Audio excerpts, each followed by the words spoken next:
Assalamualaikum warahmatullahi wabarakatuh. Alhamdulillahirabbil alamin, wassalatu wassalamu ala asyrafil anbiya'i wal mursalin wa ala alihi wa sahbihi ajma'in. Amma ba'd. Segala puji bagi milik Allah Subhanahu wa taala, Rabb seluruh alam.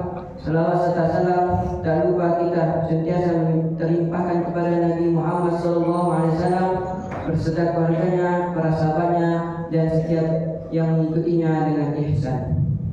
Jemaah yang insyaallah dimuliakan Allah Subhanahu wa taala, tema hadis pada subuh kali ini yakni penyakit tua tiba, amal belum seberapa. Dari sahabat Utsman bin Syuaib radhiyallahu anhu bahwa Rasulullah SAW bersabda, "Kuntu ila Nabi SAW wa ja'atil a'rab faqala ya Rasulullah ana tadawa faqala na'am ya ibadallah tadawa fa inna Allah azza wa jalla lam yad'a da'an illa wada'a lahu shifaa'an ghayra da'in wahid." Qalu ma huwa? Qala al-haram, yang artinya, aku pernah berada di samping Rasulullah SAW, lalu datanglah seorang Arab dusun. Mereka bertanya, "Wahai Rasul, bolehkah kami berobat?" Beliau menjawab, "Ya wahai para hamba Allah, berobatlah sebab Allah tidaklah meletakkan sebuah penyakit melainkan meletakkan pula obatnya, kecuali satu penyakit." Mereka bertanya, "Penyakit apa itu ya Rasulullah?" Beliau menjawab, "Penyakit tua." Hadis riwayat Bukhari. Mengapa ketuaan disebut penyakit? Karena semakin tua fisik seorang semakin melemah, organ tubuhnya juga tidak sekuat dulu, giginya mulai ompong dan ia rentan sakit-sakitan. Allah Subhanahu wa taala berfirman, "Allah dialah yang menciptakan kamu dari keadaan lemah. Kemudian Dia menjadikan kamu sesuai keadaan lemah itu menjadi kuat. Kemudian Dia menjadikan kamu sesudah kuat itu kembali lemah dan berubah. Yang demikian yang Dia ciptakan apa yang dihendakinya, dan Dia yang Maha mengetahui lagi Maha kuasa."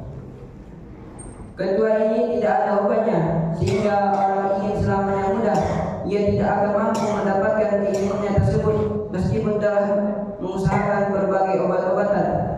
Usia tua justru seharusnya mengingatkan kita untuk lebih menyiapkan bekal akhirat, karena tua adalah tanda makin dekatnya ajal tiba.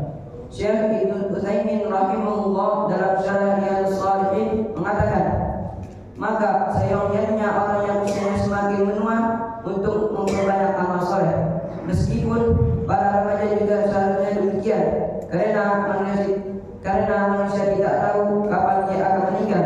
Bisa saja seorang pemuda meninggal pada usia yang mudanya, atau ajalnya tertunda hingga dia tua.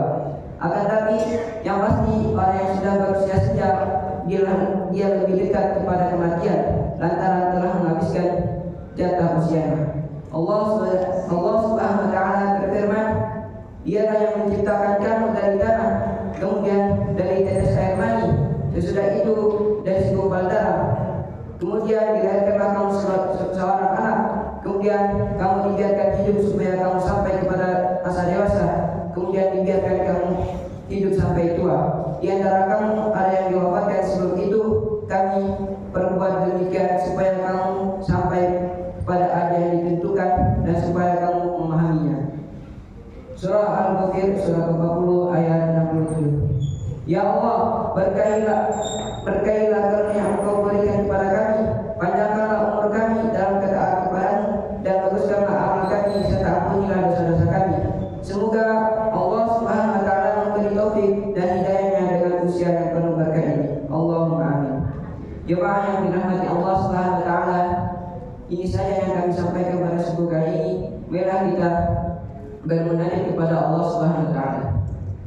Bismillahirrahmanirrahim. Alhamdulillahi rabbil alamin. Hamdan na'imin, hamdan yuafi na'am wa yukafi mazidah. Ya Rabbana lakal hamdu wa lakas syukru kama yanbaghi li jalali wajhikal karim wa 'azimi sultanik. Allahumma salli wa sallim ala sayyidina Muhammad wa ala sayyidina Ya Allah yang Maha Esa dan Maha Kuasa, kami mohon kepada Engkau ya Allah untuk para muslim, para santri, memberi wakaf, orang tua asuh, donatur, pembina dan pengurus yayasan, pengurus kompes, Bapak Ibu jamaah salat subuh Hadizatul Abrar dan umat muslimin dan muslimat. Diampuni dosa-dosanya, dosa besar, dosa kecil, disengaja atau tidak disengaja. Diberi hidayah agar dapat melaksanakan semua perintah-Mu dan meninggalkan semua larangan-Mu. Diberi kesehatan agar bisa istiqomah dalam melaksanakan ibadah, baik yang wajib maupun yang sunnah. Diberi rezeki yang luas berkah agar mau berbagi pada anak ringan dan kuat pada perjuangan Islam. Jadi diberi kemampuan bisa bersabar jika menerima musibah dan pandai bersyukur di kenikmatan. Diberi keturunan qurrata a'yun, keturunan yang soleh